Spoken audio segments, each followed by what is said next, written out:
Hey guys, welcome to my new video. In this video, I'm gonna show how to create grid background with using After Effects. Let's get started.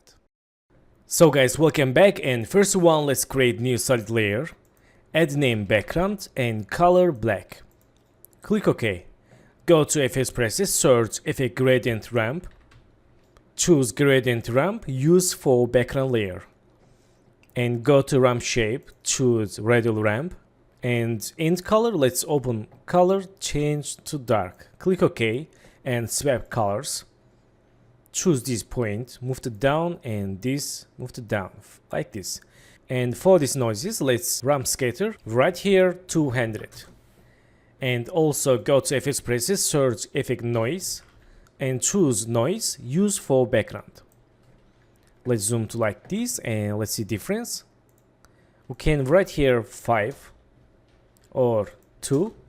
Okay, so in this time let's create new background layer, add name grid, click OK, and go to FS presets, search effect grid, and choose grid from generate folder, and let's drag and drop for grid layer.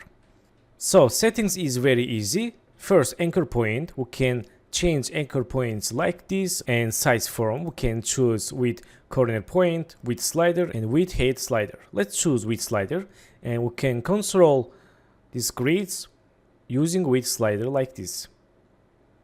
Okay, so borders, let's write here 3.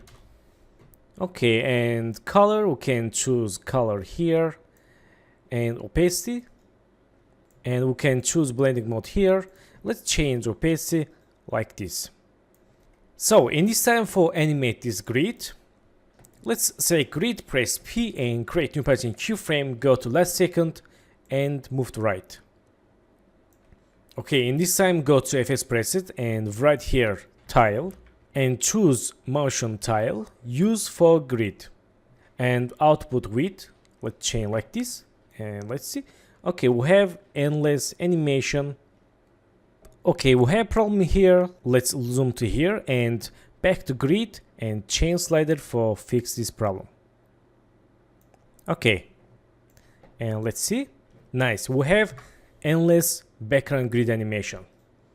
So guys, thanks for watching my video, and don't forget to subscribe channel, like video, leave comments, and have a good days. Good luck.